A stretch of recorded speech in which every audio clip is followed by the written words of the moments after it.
Hello बच्चों, welcome to this amazing platform of physics वाला. This is Nancy Della and today we will discuss the last lecture of the chapter evolution. आज हम evolution chapter को खत्म कर देंगे और आज का लेक्चर शुरू करने से पहले हम देखते हैं कि लास्ट लेक्चर के अंदर हमने क्या किया था.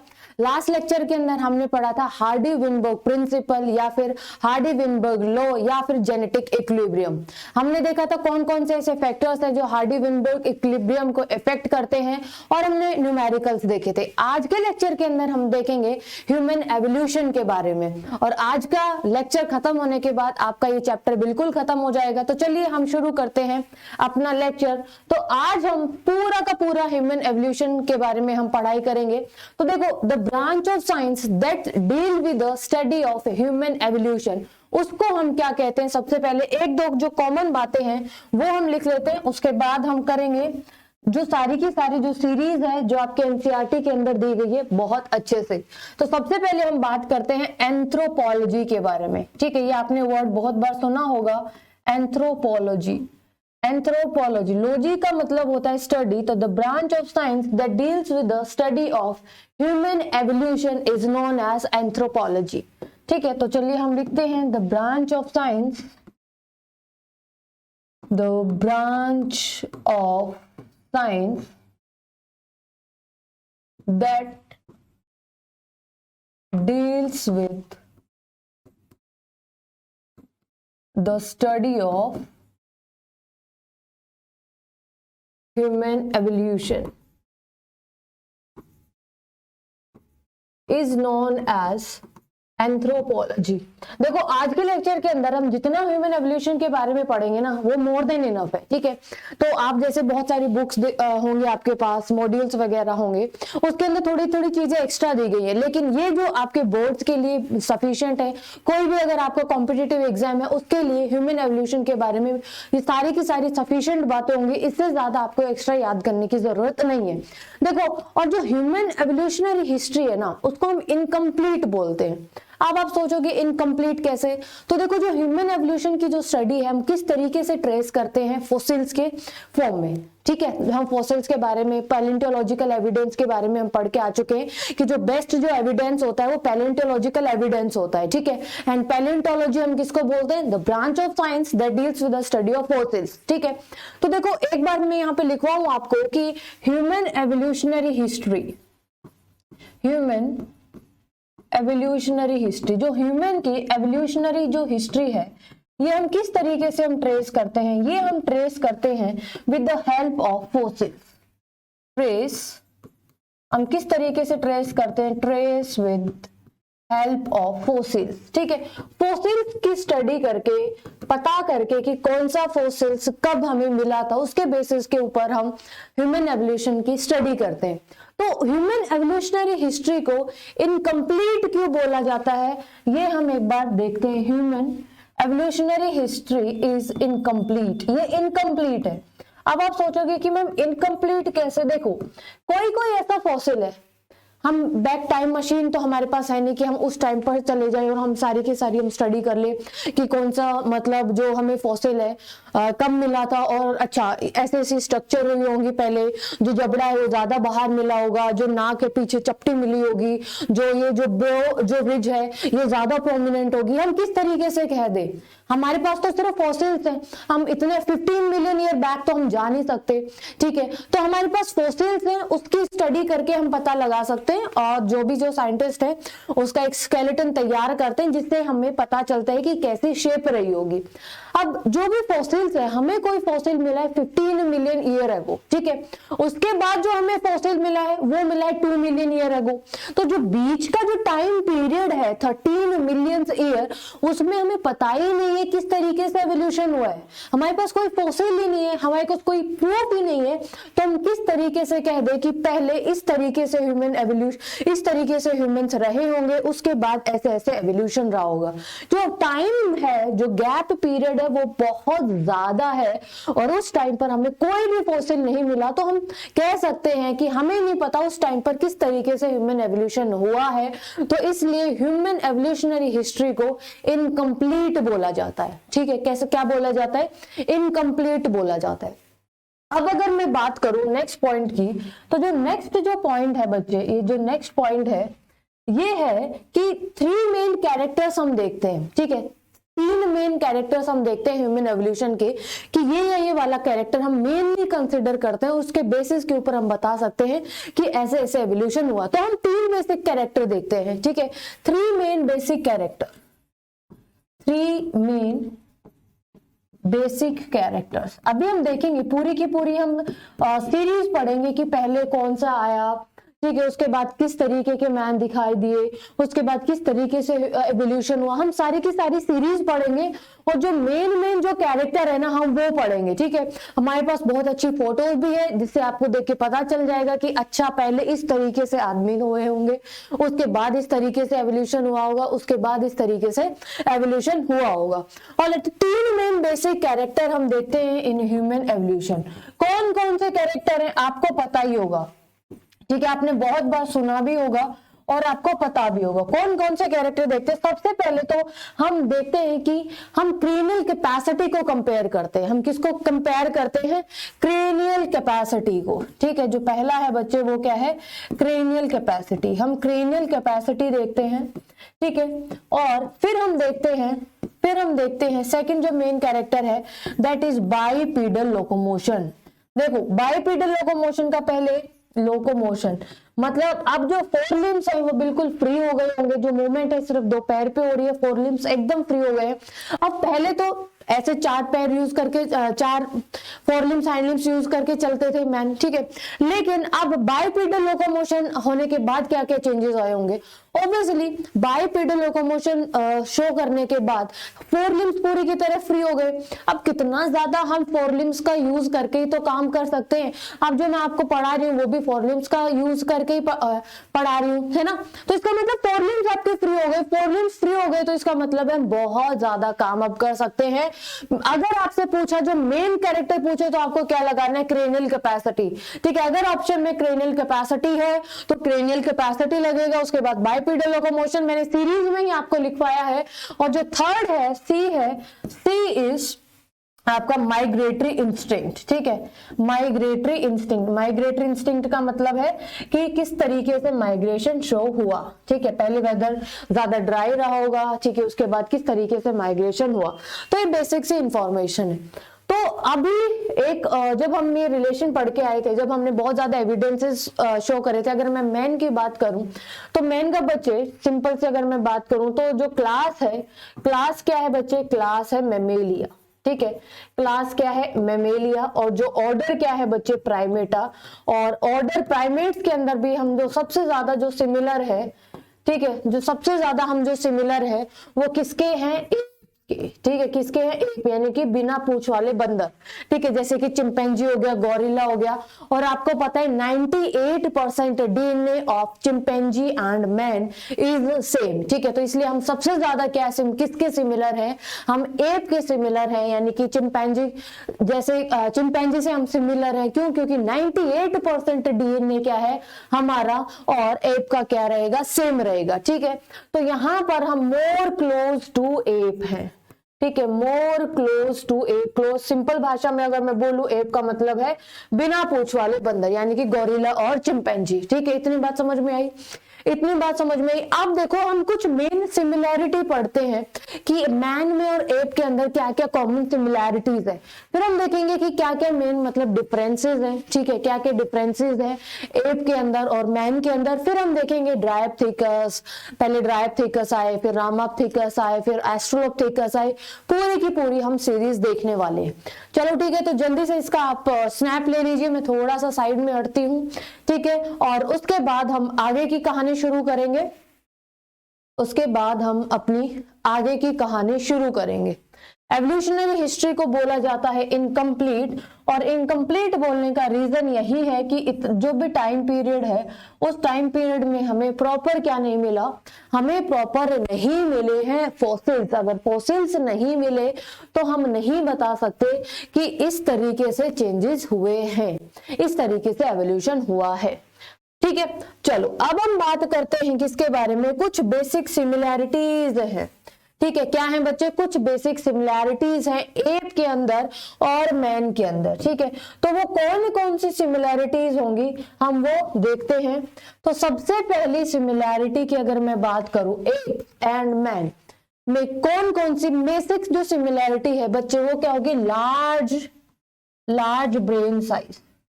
ठीक है, क्या है, लार्ज ब्रेन साइज। सिमिलैरिटीज की बात हो रही है, लार्ज ब्रेन साइज। ठीक है, दोनों के अंदर क्या होगा बच्चे, लार्ज ब्रेन साइज होगा। ठीक है, और जो चेस्ट जो रीजन है ना बच्चे, वो ब्रॉड हो गया, क्यों, क्योंकि जो स्टर्नम है वो क्या हो गया, एकदम फ्लैट। स्टर्नम क्या हो गया है, फ्लैट। तो लार्ज यानी कि आप लिख सकते हो ब्रॉड चेस्ट रीजन। जो चेस्ट रीजन है वो ब्रॉड हो गया है, broad chest region, because due to flat sternum. Due to जो स्टर्नम है वो बच्चे क्या हो गया है, फ्लैट। ठीक है, स्टर्नम क्या हो गया, flat. Broad chest region due to flat sternum. Alright, अब और एप और मैन दोनों के पास क्या है, जो लंबर जो एरिया है बच्चे वो क्या है, रिड्यूस्ड है। ठीक है, तो reduced lumbar region, both have reduced, दोनों का ये तो मैं बार बार बोथ वर्ड नहीं लिख रही हूं यहां पे, रिड्यूस्ड लंबर रीजन। ठीक है, और जो आईज के ऊपर, ठीक है, मतलब एप के अंदर ये जो आईज के ऊपर जो इसको हम बोलते हैं ब्रो रिज, और ये जो ब्रो रिज है बच्चे ये ज्यादा प्रोमिनेंट है किसके अंदर, एप के अंदर। ये डिफरेंस भी है, लेकिन हाँ मैन के अंदर भी प्रेजेंट होती है और किसके अंदर प्रेजेंट होती है, एप के अंदर भी प्रेजेंट होती है। ठीक है, presence of bro ridge, presence of bro ridge over आई। ठीक है, दोनों ही एप और मैन दोनों ही पेयर के अंदर रहते हैं। ठीक है, मेल फीमेल दोनों पेयर के अंदर ही रहते हैं, और जो फीमेल है वो क्या शो करती है, मेंस्ट्रुअल साइकिल।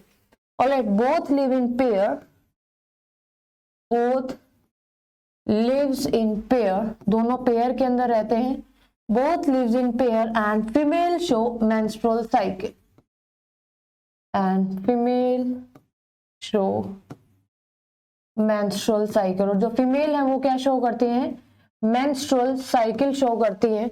और अगर मैं बात करूं, दोनों ही क्या हैं बच्चे, टेल लेस। ठीक है, दोनों ही क्या है, टेल लेस। ठीक है, दोनों ही क्या है, टेल लेस। तो ये क्या है, टेल लेस। ये है कुछ सिमिलैरिटीज किस किस के बीच में, एप्स और मैन के बीच में कुछ सिमिलैरिटीज है। अब हम बात करते हैं कुछ डिफरेंसेस के बारे में। ठीक है, कुछ डिफरेंसेस के बारे में हम बात करते हैं, और ये डिफरेंसेस आगे काम भी आएंगे, क्योंकि हम ड्रायोप्थीकस, रामाप्थीकस में हम देखेंगे, फिर रामाप्थीकस से एस्ट्रोलोप्थीकस आए, उसमें किस तरीके के डिफरेंसेस है। ऑलराइट, वो हम देखेंगे। तो डिफरेंसेस आपको ध्यान से करने हैं, तो एक बार इसका स्नैप ले लीजिए, फिर हम उसके आगे बढ़ते हैं कि क्या क्या मेन डिफरेंसेस है एप्स एंड मैन में। ऑलराइट, एप एंड मैन में क्या क्या बेसिक डिफरेंसेस है। चलो अब हम बात करते हैं क्या क्या बेसिक से डिफरेंसेस है। Some basic differences between apes and man. एक साइड में एप्स लिख देती हूं, एप्स मतलब gorilla and chimpanzee, gorilla and chimpanzee. ठीक है, और दूसरी साइड में लिख देती हूं मैन। चलो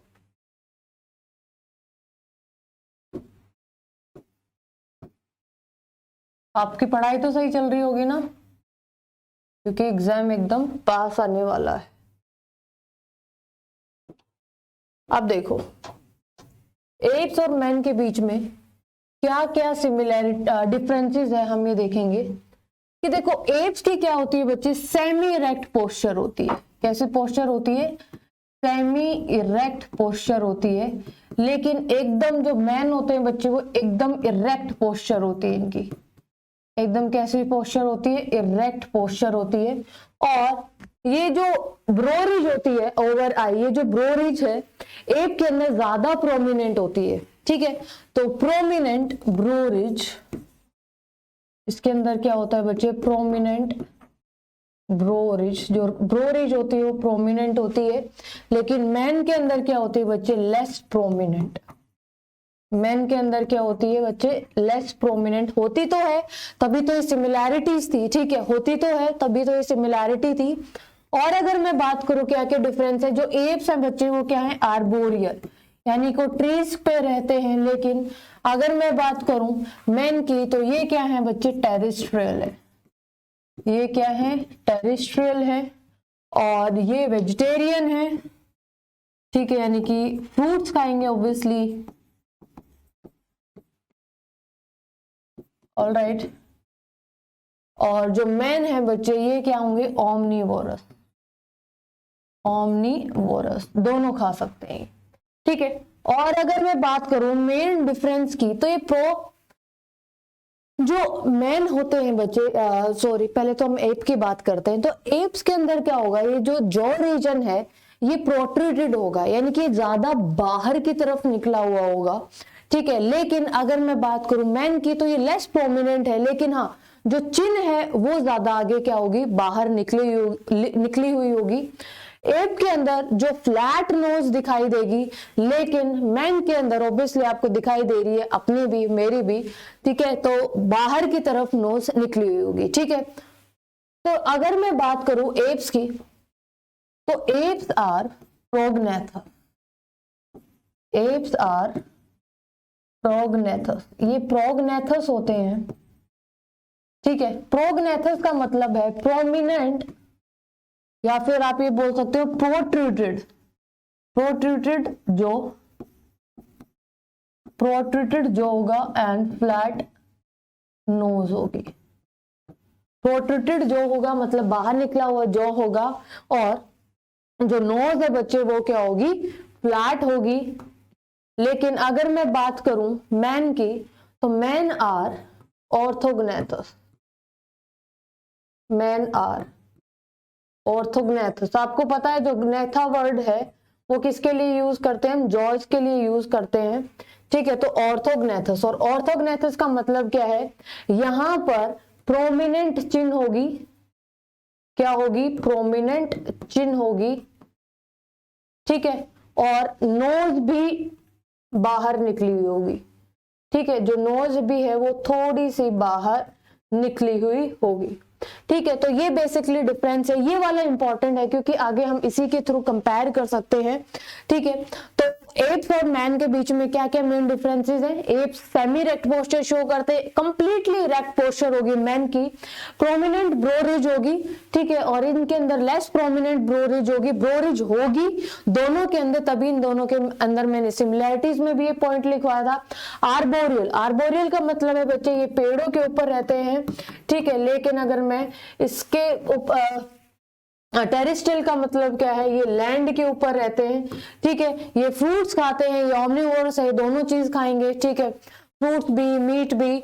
और ये एप्स आर प्रोगनेथस। प्रोगनेथस का मतलब जो बाहर निकला होगा, नोज एकदम फ्लैट होगी, ठीक है। लेकिन मैन की अगर मैं बात करूं तो ऑर्थोग्नेथस होगा, यानी कि जो जबड़ा है वो पीछे की तरफ होगा, जो चिन है वो बाहर की तरफ निकली होगी, और जो नोज है वो भी बाहर की तरफ निकली हुई होगी, ठीक है। तो जल्दी से आप इसको लिख लीजिए, जल्दी से आप इसको लिख लीजिए। फिर हम बात करते हैं पूरी की पूरी हिस्ट्री की, किस तरीके से एवोल्यूशन हुआ है। ऑलराइट, तो जल्दी से पहले इसको लिखिए क्या क्या डिफरेंसेस है। प्रोमिनेंट चिन होगी और नोज होगी मैन के अंदर, ये वाला जो डिफरेंस है बहुत ध्यान से आपने याद रखना है, ठीक है।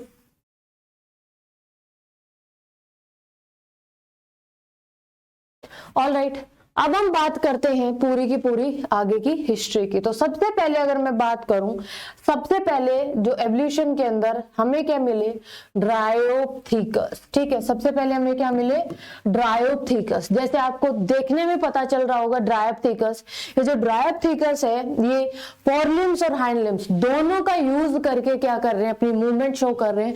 तो आप मुझे बताओ, क्या इन्होंने अभी बाइपेडल लोकोमोशन शो करना शुरू किया, क्या ये बाइपेडल लोकोमोशन मोशन शो करते हैं? जी नहीं, चारों मतलब फोरलिम्स और हाइंड लिम्स दोनों का यूज करके, ठीक है, ये मूवमेंट शो कर रहे हैं। तो सबसे पहले हमें क्या मिले? ड्रायोप्थीकस। ठीक है, अब ये हम कैसे बता सकते हैं इनके बारे में? तो ड्रायोप्थीकस के सबसे पहले फॉसिल्स मिले। ठीक है, क्या मिले? फॉसिल्स मिले। तो ड्रायोप्थीकस का एक दूसरा नाम भी है, और दूसरा नाम क्या है बच्चे? प्रोकॉन्सल। ठीक है, तो आपको जितना अभी के लिए मैं बता दूं दैट वो सफिशिएंट रहेगा, प्रोकॉन्सल। ठीक है, सफिशिएंट रहेगा, इससे ज्यादा आपको याद करने की जरूरत नहीं है एवोल्यूशन के अंदर। ठीक है, सबसे पहले हम बात कर रहे हैं ड्रायोप्थीकस की। तो जो ड्रायोप्थीकस है, ड्रायोप्थीकस के जो फॉसिल्स है वो कहां पर मिले? अफ्रीका के अंदर एंड यूरोप के अंदर फॉसिल्स मिले। और अफ्रीका की भी अगर मैं बात करूं तो केन्या। ठीक है, कहां पर मिले? केन्या के अंदर फॉसिल्स मिले एंड यूरोप के अंदर। और जो डिस्कवर किसने किए बच्चे? वो लीकी ने डिस्कवर किए। किसने डिस्कवर किए? लीकी ने डिस्कवर किए फॉसिल्स। और ये जो फॉसिल्स है ये कब मिले? 15 मिलियन ईयर एगो। ये ध्यान में रखना बच्चे, क्योंकि आपकी एनसीईआरटी के अंदर कंप्लीटली अच्छी तरीके से मेंशन्ड है कि जो ड्रायोप्थीकस के जो फॉसिल्स है 15 मिलियन ईयर एगो मिले। ठीक है, और यहाँ कहां पर मिले हैं फॉसिल्स? ये मिले हैं अफ्रीका के अंदर एंड यूरोप के अंदर। डिस्कवर किसने किए हैं? लीकी ने डिस्कवर किए। और देखो जो मेन जो डिफरेंस होता है एप के अंदर और मैन के अंदर क्या होता है कि जो मैन के जो बहुत शॉर्ट एंड फाइन हेयर होते हैं, लेकिन जो एप के बिना पूंछ वाले बंदर हैं उनके जो हेयर है वो बहुत ज्यादा थिक होते हैं, बड़े बड़े होते हैं और पूरी बॉडी के ऊपर बहुत ढंग से कवर्ड होते हैं। ठीक है, तो इनके जो हेयर है, बॉडी हेयर है, वो ज्यादा से ज्यादा सिमिलर किसके थे? एप के ज्यादा से ज्यादा सिमिलर थे, मतलब थिक हेयर थे बॉडी के। तो यहाँ पे नेक्स्ट पॉइंट क्या है कि ये they had thick body hair, और ये किसकी तरह वॉक शो कर रहे हैं? किसकी तरह मूवमेंट शो कर रहे हैं? ये मूवमेंट शो कर रहे हैं just like gorilla and chimpanzee. ठीक है, तो देखो यहां पर ना ब्रेन का डेवलपमेंट होना शुरू हो गया है, यानी कि इनकी जो क्रेनियल जो कैपेसिटी है, वो क्रेनियल कैपेसिटी कितनी है? 100 सीसी। मैंने इसको अलग कलर से इसलिए दिखाया हुआ है क्योंकि ये बहुत ज्यादा इंपॉर्टेंट है क्रेनियल कैपेसिटी वाला, कि किस किस के अंदर कितनी कैपेसिटी है। तो सबसे पहले ड्रायोप्थीकस आए। ड्रायोप्थीकस के जो फॉसिल्स है वो 15 मिलियन ईयर एगो मिले, ये आपको याद रखना है। ऑलराइट, इसकी क्रेनियल कैपेसिटी कितनी थी? 100 सीसी। अब मेरी बात ध्यान से सुनना, ये ज्यादा सिमिलर किसके थे? एप के थे। ज्यादा सिमिलर किसके थे? एप की तरह थे, उनकी तरह चलते थे, उनकी तरह बॉडी जो हेयर थे उनकी तरह थे, मतलब पूरी की पूरी जो कैरेक्टरिस्टिक्स फीचर थी वो एप की तरह थी। लेकिन यहाँ पर ब्रेन का डेवलपमेंट शुरू हो गया है। ठीक है, भले ही अच्छे से डेवलप नहीं हुआ है लेकिन ब्रेन का डेवलपमेंट शुरू हो गया है। और यहाँ पे जो क्रेनियल कैपेसिटी कितनी है? 100 सीसी। ठीक है, तो इसीलिए इसको कॉमन एंसेस्टर तो बोला जाता है। कॉमन एंसेस्टर किसका बोला जाता है? Common ancestor of app and man. ये ज्यादा से ज्यादा मोर एप लाइक थे। ठीक है, मोर एप लाइक थे, इसीलिए इनको बोला जाता है direct ancestor of modern app. यानी कि एक लाइन निकली होगी, दो लाइन लीनियज निकली होंगी, एक से बना दिया मॉडर्न मैन और दूसरी से लीनियज से निकली होगी और वो क्या बनाया होगा? Modern app. ठीक है, तो है तो सिमिलर, यानी कि मैन की भी कैरेक्टरिस्टिक्स और एप की भी कैरेक्टरिस्टिक है, इसलिए common ancestor of app and man. लेकिन डायरेक्ट एंसेस्टर बोला है किसका? मॉडर्न एप का। क्यों? क्योंकि इनकी पूरी की पूरी मोर एप लाइक इनकी स्ट्रक्चर थी। ठीक है, मोर एप लाइक इनकी क्या थी? शेप। तो देखो फॉसिल्स किसके डिस्कवर्ड हुए? कहां पे डिस्कवर्ड हुए? अफ्रीका एंड यूरोप के अंदर डिस्कवर किए लीकी ने। They had thick body hair and walk like gorilla and chimpanzee. Origin कब हुआ? 15 मिलियन ईयर अगो में इनको फॉसिल्स मिले। और जो क्रेनियल कैपेसिटी है वो कितनी मिली? 100 सीसी। क्रेनियल कैपेसिटी कितनी मिली? 100 सीसी। इनको कॉमन एंसेस्टर बोला जाता है एप और मैन का। ठीक है, और डायरेक्ट एंसेस्टर क्यों बोला जाता है? क्योंकि ये डायरेक्ट एंसेस्टर मॉडर्न एप का, क्योंकि ये मोर एप लाइक थे। ठीक है, ये किस जैसे दिखते थे बच्चे? मोर एप लाइक। ठीक है, तो ड्रायोप्थीकस के बारे में इतनी जानकारी रखना ठीक है, इतनी जानकारी रखना सफिशिएंट है। ठीक है, अब हम बात करते हैं आगे की, और जो सेकंड इसके बाद जो हमें फॉसिल्स मिले बच्चे, वो किसके फॉसिल्स है? जल्दी से इसका स्नैप ले लीजिए, अपने नोट्स के अंदर लिखिए। ठीक है, और इसके बाद हम करेंगे किसके बारे में? रामाप्थिकस के बारे में। ऑलराइट, अब इसके बाद हम करते हैं रामाप्थिकस। रामाप्थिकस। देखो रामाप्थिकस, ये रामाप्थिकस मतलब राम जी से आप याद रख सकते हो कि ड्रायोप्थिकस तो ज्यादा एप जैसे दिखते थे, मोर एप लाइक, लेकिन रामाप्थिकस मोर मैन लाइक थे। और इनके जो फॉसिल्स है ना वो शिवालिक हिल से मिले। इंडिया के अंदर जो शिवालिक हिल्स है वहां से फॉसिल्स मिले, इसीलिए रामाप्थिकस का एक दूसरा नाम भी है जिसको हम बोलते हैं शिवाप्थिकस। ठीक है, तो हम सेकंड शुरू करते हैं और जो सेकंड रहेगा बच्चे दैट इज रामाप्थिकस। रामाप्थिकस के बाद शिवाप्थिकस भी हम इनको बोलते हैं। क्यों? क्योंकि इनके जो फॉसिल्स मिले वो कहां पर मिले? फॉसिल्स मिले शिवालिक हिल्स इन इंडिया। ठीक है, अब इनका जो ओरिजिन है, इनका भी जो ओरिजिन है वो क्या है? 15 मिलियन ईयर अगो ओरिजिन है। और ड्रायोप्थिकस के जो फॉसिल्स हैं वो डिस्कवर किए थे किसने? लीकी ने। लेकिन रामाप्थिकस के जो फॉसिल्स हैं वो डिस्कवर किसने किए थे? लुईस ने। किसने डिस्कवर किए थे? लुईस ने डिस्कवर किए थे। अगर मैं इनके बॉडी हेयर की बात करूं तो इनका जो बॉडी हेयर है बच्चे ये भी एप जैसे ही थे। They had thick body hair and walked like apes. लेकिन इनकी जो क्रेनियल कैपेसिटी थी वो थोड़ी सी ज्यादा थी एज कंपेयर टू ड्रायोप्थिकस। और अब इनकी जो क्रेनियल कैपेसिटी है वो 300 से लेके 500 सीसी के बीच की इनकी क्रेनियल कैपेसिटी है। लेकिन अगर मैं ड्रायोप्थिकस की बात करूं तो ड्रायोप्थिकस के अंदर जो क्रेनियल कैपेसिटी थी वो कितनी थी? 100 सीसी। ठीक है, तो रामाप्थिकस के अंदर आप यहाँ पे ये लिख सकते हो, ये मोर मैन लाइक थे। रामाप्थिकस क्या थे बच्चे?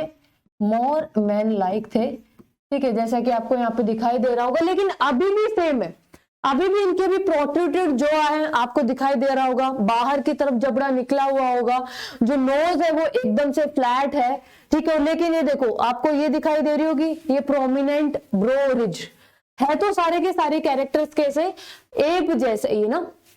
ठीक है, अभी तक जो कैरेक्टर्स हैं वो डेवलप ही नहीं हुए हैं ढंग से। जैसे अभी भी इनके जो कैरेक्टर्स हैं जैसे कि थिक बॉडी हेयर है, ऑलराइट, लेकिन यहाँ पर अभी भी आपको दिखाई दे रहा होगा कि जो ब्रो रिज है ये ज्यादा प्रोमिनेंट है, जो जबड़ा है वो अभी भी बाहर निकला हुआ है, और जो नोज है वो अभी भी क्या है? फ्लैट है। ठीक है, लेकिन हाँ अब क्रेनियल कैपेसिटी क्या हो रही है? डेवलप हो रही है। हाँ अभी भी ये डेवलप, अभी भी ये जो मूवमेंट है वो कैसी मूवमेंट शो करें? क्वाड्रिपीडल। अभी भी कैसी मूवमेंट है? क्वाड्रिपीडल मूवमेंट है। बाइपीडल मूवमेंट अभी भी शो नहीं हुई है। ये कुछ एक्स्ट्रा पॉइंट्स हैं। ठीक है, जब भी टीचर बोलता है तो साथ के साथ आप अपने स्टार करके मार्क कर लिया करो नोट्स के अंदर। अभी भी बाइपीडल लोकोमोशन शुरू नहीं हुआ है। ठीक है, जब हम सबसे पहले हमने क्या पढ़ा था? 3 मेन कैरेक्टर्स पढ़े थे ना। सबसे पहले हमने क्या पढ़ा था? 3 मेन कैरेक्टर्स। जैसे सबसे पहले हम क्रेनियल कैपेसिटी देख रहे हैं, सेकंड नंबर पे हम बाइपीडल लोकोमोशन देख रहे हैं और माइग्रेटरी इंस्टिंक्ट। ठीक है, लेकिन अगर आपके ऑप्शंस के अंदर अगर मेन फैक्टर पूछा जाता है ह्यूमन एवोल्यूशन में हम क्या देखते हैं तो क्रेनियल कैपेसिटी होगा। लेकिन अगर क्रेनियल कैपेसिटी ऑप्शन में नहीं है तो फिर आपको बाइपीडल लोकोमोशन देखना पड़ेगा। बाइपीडल लोकोमोशन कहां से शुरू होता है दिखना वो हम देखते हैं आगे चलकर। ठीक है, तो अभी तक तो ड्रायोप्थिकस और रामाप्थिकस है, इनके सारे के सारे प्रोट्रूटेड जो होंगे, प्रोमिनेंट ब्रो रिज होगी, फ्लैट नोज होगी, थिक बॉडी हेयर होंगे, alright, and they walk like gorilla and chimpanzee also. अब हम बात करते हैं, जल्दी से इसका स्नैप लीजिए, और उसके बाद हम बात करते हैं नेक्स्ट फॉसिल्स की कि नेक्स्ट फॉसिल्स हमें कहां पर मिले। ड्रायोप्थिकस और जो रामाप्थिकस है ये हमें मिले 15 मिलियन ईयर एगो। ठीक है, 15 मिलियन ईयर एगो हमें इसके फॉसिल्स मिले हैं। अब हम बात करते हैं नेक्स्ट की कि नेक्स्ट जो फॉसिल्स हैं हमें कहां पर मिले। ये इंपॉर्टेंट है कि ओरिजिन कहां है फॉसिल्स वाला, अगर आपको ध्यान ना भी रहे तो भी चल जाएगा, लेकिन ये जो पॉइंट्स हैं ये आपको ढंग से याद रखने होंगे। ठीक है, ये जो 2 पॉइंट्स हैं जो आपको ढंग से याद रखने होंगे। नेक्स्ट हम चलते हैं, चलो एक बार इसका स्नैप ले लीजिए।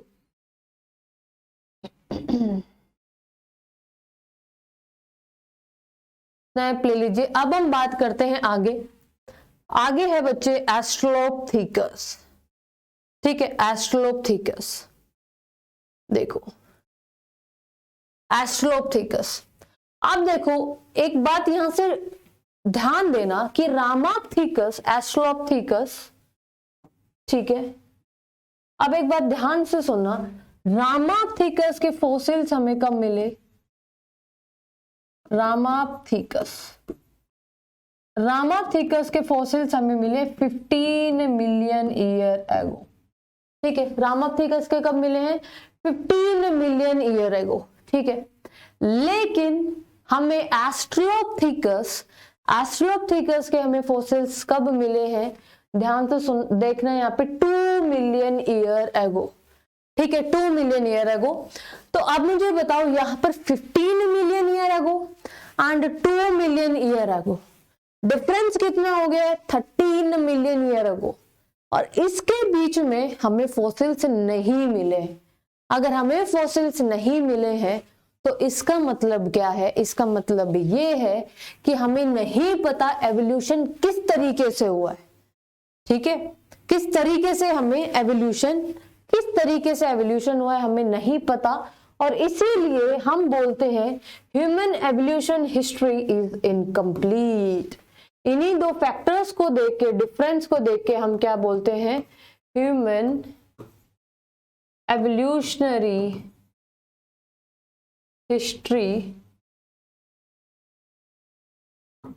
Is incomplete. ठीक है, अभी भी हम यहां पर पिथेकस वर्ड यूज कर रहे हैं।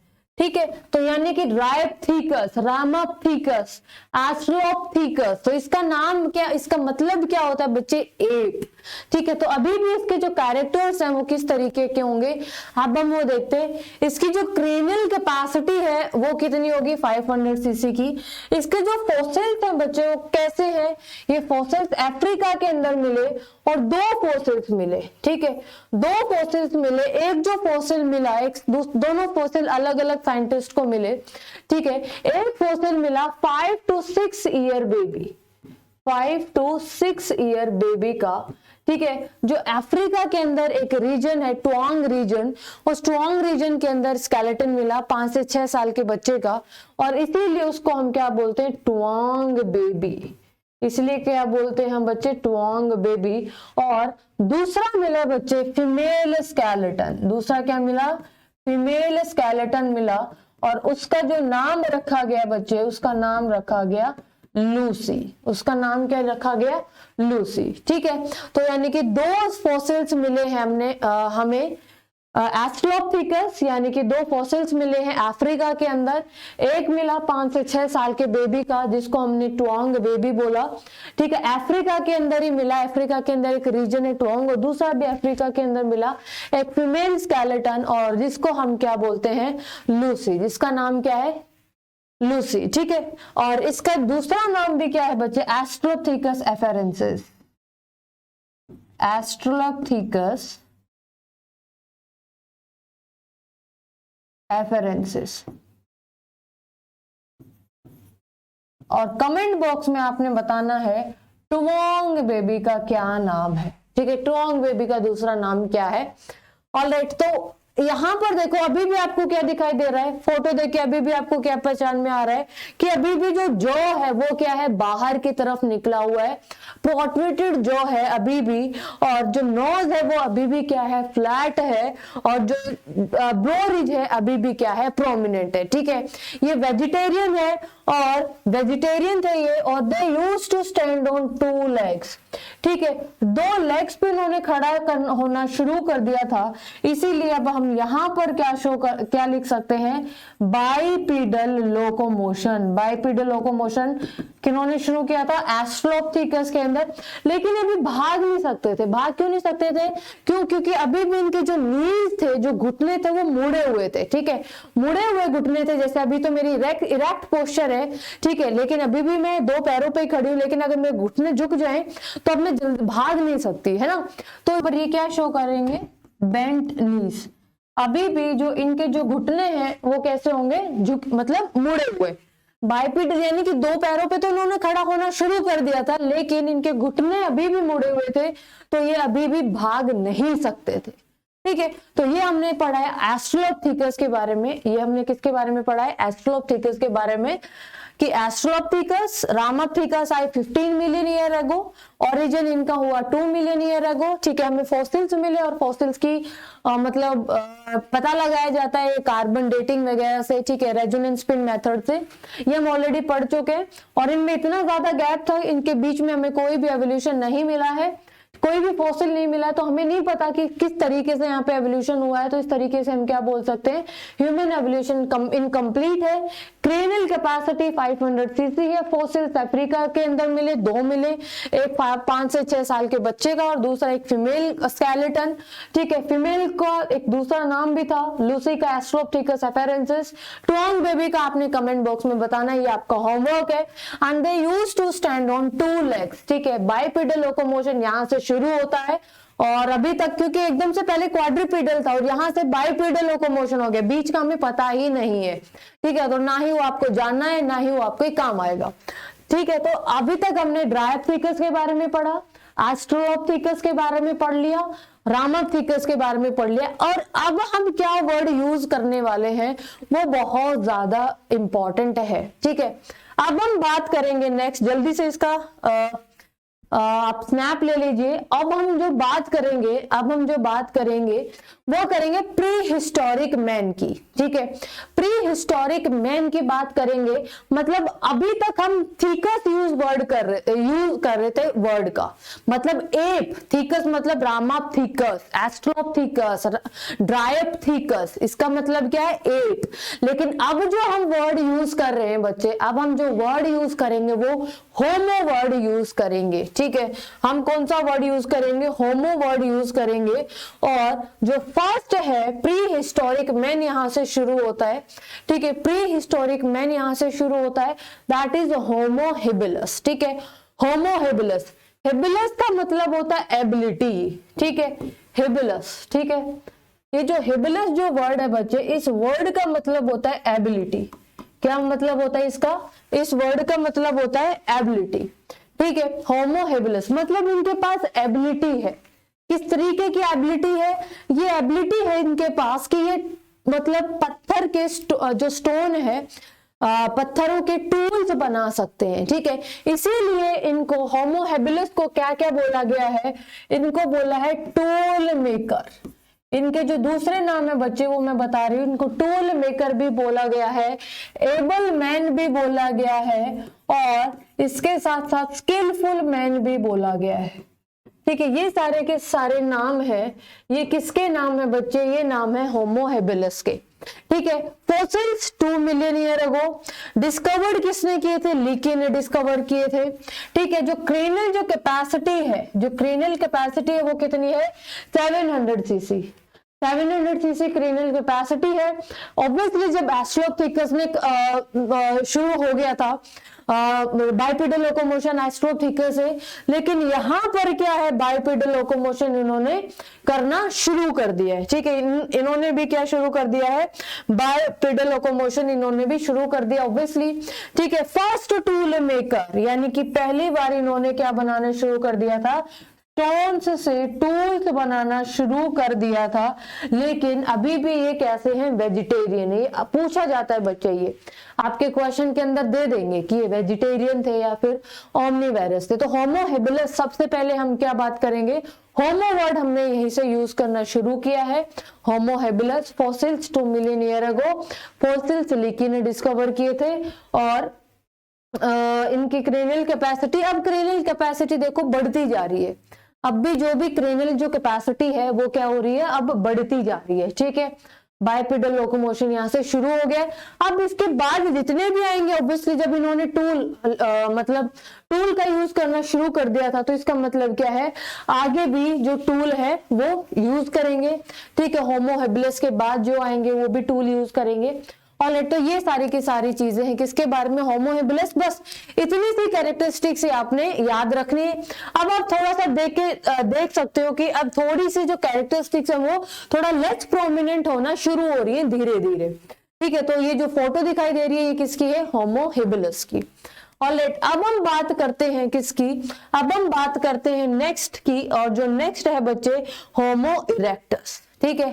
होमो इरेक्टस, अभी जो होमो इरेक्टस है, होमो जो इरेक्टस है बच्चे, जल्दी इसके जो फॉसिल्स हैं वो कब होंगे मिले हमें, ये जो फॉसिल्स हैं मतलब हमें मिले, ओरिजिन कह लो, फॉसिल्स कह लो होमो इरेक्टस के, ये मिले 1.5 मिलियन ईयर एगो। ठीक है, 1.5 मिलियन ईयर एगो आपको यहाँ से बॉडी की शेप दिखाई दे रही है। ठीक है, इरेक्ट पोस्चर दिखाई दे रही है। ये सबसे पहले थे जो भाग सकते थे। ठीक है, क्योंकि अभी तक जो भी आपने देखा उनके घुटने अभी तक बिल्कुल स्ट्रेट नहीं हुए, कंप्लीट इरेक्ट पोस्चर नहीं हुए, जिसकी वजह से वो अभी भाग नहीं सकते थे। These are the first one जो भाग सकते हैं। और इन्होंने क्या यूज करना शुरू किया, फायर। फायर किसके लिए यूज करना शुरू किया बच्चे, फायर यूज करना शुरू किया इन्होंने अपनी खुद की प्रोटेक्शन के लिए। ठीक है, यानी कि डिफेंस के लिए, कुकिंग के लिए, हंटिंग के लिए। ठीक है, कुकिंग के लिए, हंटिंग के लिए। ठीक है, तो अब ये मीट वगैरह पका के खाने लगे। ठीक है, और अब ये क्या हो गए, वेजिटेरियन से ओमनीवोरस। ठीक है, जितनी भी जो चीज है वो ढंग से पका के खाने लगे। पहले थे जो भागे सबसे पहले। ठीक है, और भागना जिन्होंने शुरू किया, और इनकी जो क्रेनियल जो कैपेसिटी है वो कितनी थी, 1300 सीसी। कितनी थी, 1300 सीसी। ठीक है, तो जल्दी से इसका आप स्क्रीनशॉट लीजिए, उसके बाद हम आगे की कैरेक्टरिस्टिक फीचर देखेंगे। होमो इरेक्टस के बाद कौन कौन से आए, होमो इरेक्टस के बाद। ठीक है,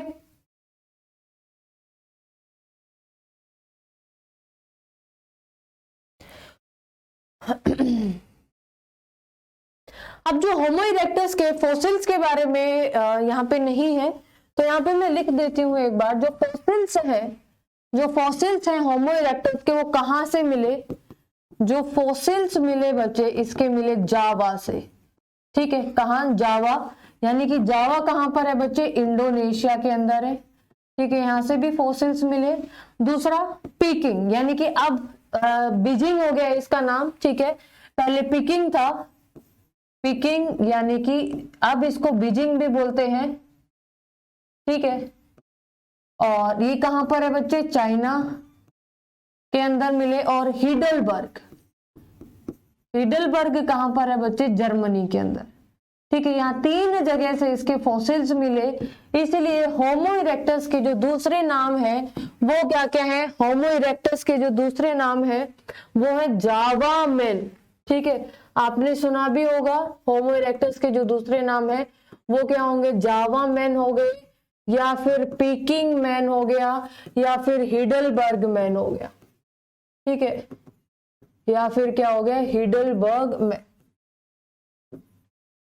ऑलराइट, ये सारे के सारे जो नाम हैं ये किसके हैं, होमो इरेक्टस के ही है। ठीक है, तो 3 जगह से इसके फॉसिल्स मिले, इंडोनेशिया से, चाइना से और जर्मनी से, और उसके बेसिस के ऊपर इनका नाम रख दिया जावा man, peeking man and Heidelberg man. ठीक है, और ये ध्यान रखना सबसे पहले टूल किसने बनाया था, हेबिलस। हेबिलस का मतलब है एबिलिटी। ठीक है, सबसे पहले जो टूल बनाया था वो बनाया था होमो हेबिलस ने। सबसे पहले फायर का यूज किसने किया था, होमो इरेक्टस ने। जब फायर का यूज कर लिया तो इसका मतलब क्या है, अब इन्होंने हंटिंग वगैरह शुरू करी, प्रोटेक्शन के लिए उसका यूज करने लगे, डिफेंस के लिए यूज करने लगे, और मीट को पका के खाने लगे। यानी कि अभी तक उससे पहले वेजिटेरियन थे, लेकिन अब यहां से क्या शुरू हो गया, ओमनीवोरस। और ये भी ऑब्वियसली जब टूल का तो वो डिस्कवरी हो ही गई थी, तो ये भी किसका यूज करते थे, टूल का यूज करते थे। ठीक है, तो ये था किसके बारे में, होमो इरेक्टस के बारे में, होमो इरेक्टस के बारे में। अब हम बात करते हैं आगे की। ठीक है, अब हम बात करते हैं नेएंडरथल मैन की। ठीक है, किसके बारे में बात करेंगे, नेएंडरथल मैन। अब देखो यहां तक अब क्या हो गया कि जो भी जो है ना, जो पहले जो बाहर निकला हुआ था वो थोड़ा सा पीछे की तरफ आ गया, मतलब मोर जो प्रोट्रूटेड जो था, यानी कि प्रो मतलब आगे निकला हुआ, प्रोग्नेथस जो थे। ठीक है, अब वो थोड़ा सा जो पीछे की तरफ आने लगा। चिन बहुत ढंग से डेवलप हो गई, जो नोज है वो भी प्रोमिनेंट हो गई। ठीक है, जैसा कि अभी आप यहाँ से दिखाई दे रहे हैं आपको।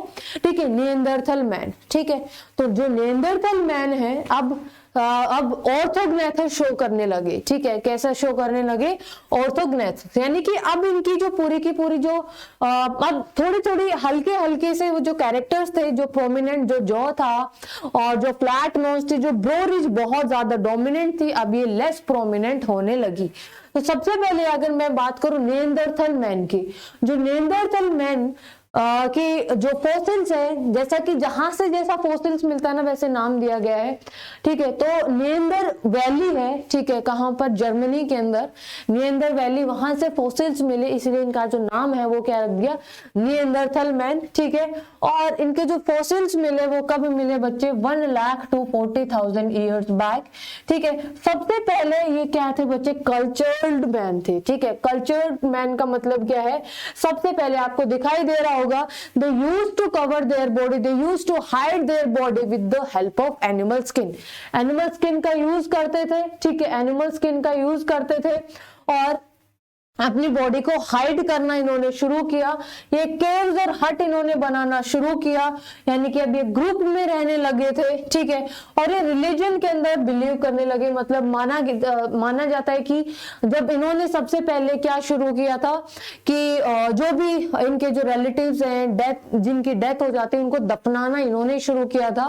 तो इसीलिए क्या बोला जाता है कि रिलीजन में बिलीव करते थे। सेरेमोनियल बुरियल स्टार्टेड इन्होंने किया था। और इनकी जो क्रेनियल जो कैपेसिटी है बच्चे, वो कितनी थी, 1400 सीसी, ठीक है।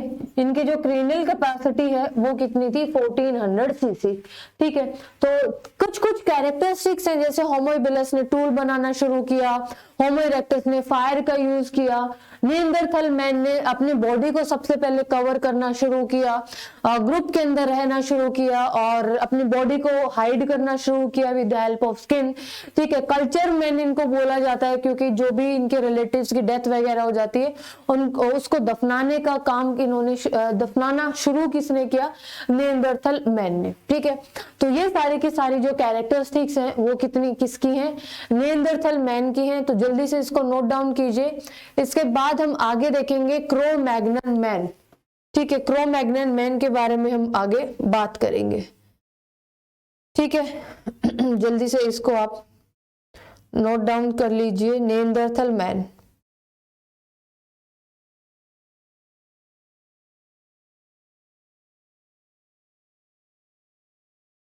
यहाँ पर एक्चुअली और जो भी ऑर्थोग्नेथस है वो कंप्लीटली तो उन्होंने शो नहीं किया, ठीक है, एकदम की बहुत एकदम से फ्लैट हो गई, लेकिन हाँ जो भी डोमिनेंसी थी, जो भी मतलब बहुत ज्यादा प्रोमिनेंट था जॉ वगैरह, ठीक है, वो लेस प्रोमिनेंट तो होने लगा। जैसे आप यहाँ से फोटो से ही आपको कोई भी कैरेक्टर ऐसा तो नहीं होगा ना कि एकदम से ही खत्म हो जाएगा, ठीक है। यहाँ पर लेस प्रोमिनेंट होना शुरू किया है, नोज थोड़ी सी बाहर निकलनी शुरू की है, जो ब्रो रिज है वो भी कम प्रोमिनेंट होना शुरू किया। और इस टाइम पे इनका मतलब इनकी जो बॉडी थी वो अच्छी खासी थी, मतलब 6-6 फीट के थे ये, ठीक है। और जो वेट है कम से कम भी इनका क्या था, 80-90 kg वेट था, ठीक है। मतलब 6 फीट की इनकी हाइट वगैरह थी, 80 kg से 90 kg इनका मतलब ऑन एन एवरेज वेट हुआ करता था निएंडरथल मैन का, ठीक है।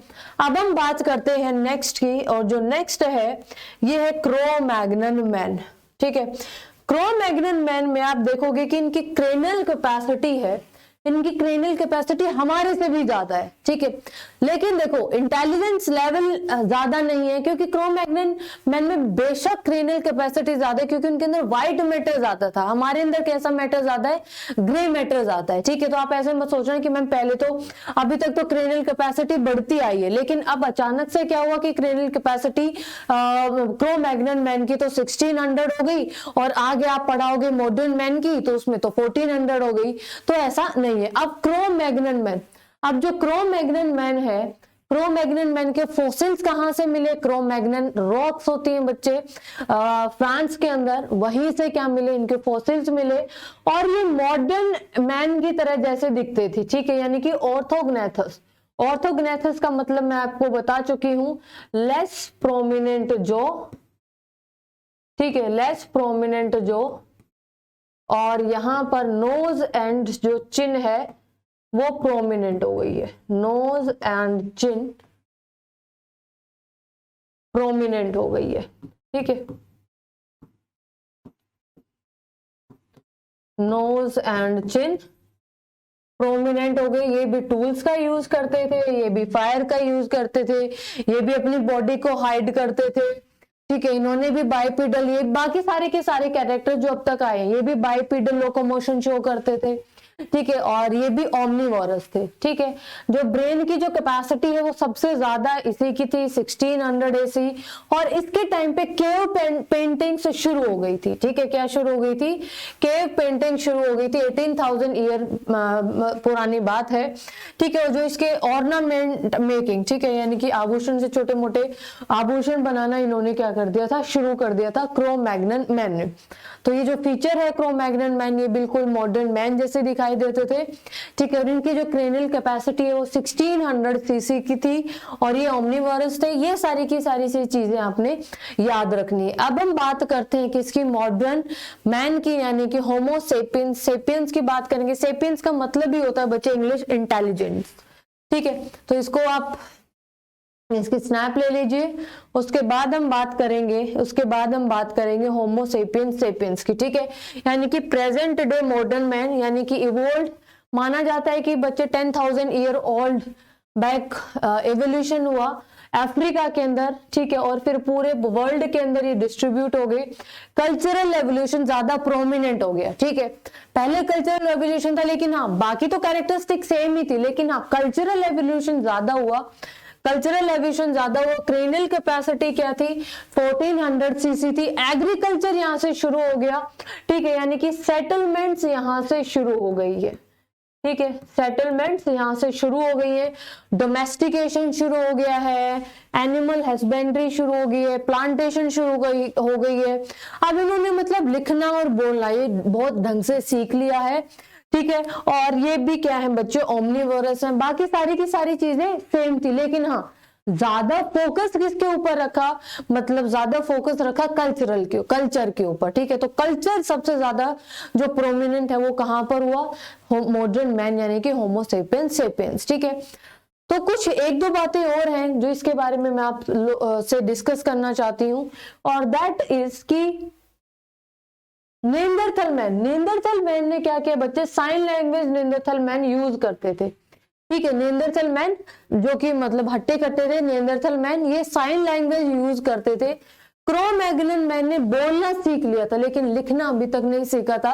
लिखना, स्क्रिप्ट राइटिंग, बोलना वो ढंग से किसने सीखा है? मॉडर्न मैन ने, ठीक है। तो ये तीन ऐसी बातें थी जो मैं आपसे डिस्कस करना चाह रही थी कि नेंडरथल मैन को साइन लैंग्वेज आती थी, क्रो-मैग्नन मैन सिर्फ बोल सकते थे, मॉडर्न मैन स्क्रिप्ट राइटिंग इन्होंने सीख ली थी, ठीक है। तो ये सारी की सारी चीजें हैं ह्यूमन एवोल्यूशन के बारे में। आपने कुछ ज्यादा इसमें डिटेल में नहीं करना है। तीन चार चीजें आपने ध्यान में रखनी है कि कब तो फॉसिल्स की डिस्कवरी हुई थी, ठीक है। ड्रायोप्थेकस, अनामोप्थेकस, एस्ट्रोप्थेकस। थीकस वर्ड जो यूज किया जाता है वो एप के लिए ही यूज किया जाता है, ठीक है। कौन कौन से बाइपिडल लोकोमोशन कब हुआ? किसने सबसे पहले टूल का यूज किया? कौन वेजिटेरियन है? कौन ओमनीवोरस था? सबसे पहले फायर का यूज किसने किया? ठीक है। कल्चरल, अपनी बॉडी को हाइड करना किसने शुरू किया सबसे पहले? ठीक है। कल्चरल की डेवलपमेंट, एग्रीकल्चर की सेटलमेंट, ये सारी की सारी चीजें कब शुरू हुई? 1400 सीसी क्रेनियल कैपेसिटी किसकी थी? क्रेनियल कैपेसिटी यहां पर अगर मैं बात करूं, मॉडर्न मैन की 1400 सीसी है, क्रो-मैग्नन मैन की 1600 सीसी है बच्चे। लेकिन 1600 सीसी जो क्रो-मैग्नन मैन की है वहां पर व्हाइट मैटर ज्यादा है, लेकिन हमारे अंदर क्या ज्यादा है? ग्रे मैटर ज्यादा है, इसलिए हम ज्यादा इंटेलिजेंट है as compare to Cro Magnon man, ठीक है। तो यहां से ये चैप्टर आपका खत्म होता है, और यहां पर हमने अपना चैप्टर खत्म कर लिया है ह्यूमन एवोल्यूशन। और ह्यूमन एवोल्यूशन के अंदर हमने सारे के सारे पहले स्टार्टिंग में क्या थ्योरीज थी, क्या क्या एविडेंसेस थे, किसने क्या क्या लाइफ को लेके थ्योरीज दी, उसके बाद क्या क्या एविडेंसेस थे एवोल्यूशन के, फिर एवोल्यूशन से रिलेटेड क्या क्या थ्योरीज आई, कौन सी सबसे ज्यादा एक्सेप्टेड थी, नेचुरल सिलेक्शन के टाइप्स हमने देखे, ठीक है। नेचुरल सिलेक्शन एक इंपॉर्टेंट टॉपिक बनता है आपका ह्यूमन एवोल्यूशन एवोल्यूशन चैप्टर का। और फिर हमने इक्विलिब्रियम, हार्डी-वेनबर्ग इक्विलिब्रियम पढ़ा हमने। हार्डी-वेनबर्ग इक्विलिब्रियम से इंपॉर्टेंट है कि आप ये देख लीजिए कि P किसको रिप्रेजेंट करता है, P स्क्वायर किसको रिप्रेजेंट करता है, Q किसको रिप्रेजेंट करता है, Q स्क्वायर किसको रिप्रेजेंट करता है। और आप दो इक्वेशन याद रखो, P plus Q is equal to 1, P square Q square plus 2PQ is equal to 1। सारे के सारे न्यूमेरिकल्स आपके हो जाएंगे। और आज हमने पढ़ा है ह्यूमन एवोल्यूशन के बारे में, ठीक है। तो मिलते हैं हम अपना नेक्स्ट लेक्चर। और अभी आपके सिर्फ 2 लेक्चर रहते हैं, जिसके अंदर हम एक बार हम एनिमल हस्बेंड्री करेंगे, ब्रीडिंग्स के टेक्निक वगैरह करेंगे, और multiple ovulation and embryo transfer technique, artificial insemination, in breeding depression क्या होता है, इन breeding, out breeding, cross breeding, ये सब चीजें हम एक लेक्चर के अंदर करेंगे। पोल्ट्री फार्मिंग क्या होती है, एपीकल्चर, पिसिकल्चर, सब एक साथ देख लेंगे। तो सिर्फ आपके 2 से 3 लेक्चर बचते हैं, फिर आपका सिलेबस खत्म हो जाएगा। आप अपना रिवीजन बहुत अच्छे से करते रहिए। मिलते हैं नेक्स्ट लेक्चर के अंदर, तब तक अपना ध्यान रखिए, मुस्कुराते रहिए, पढ़ते रहिए। Thank you so much, take care.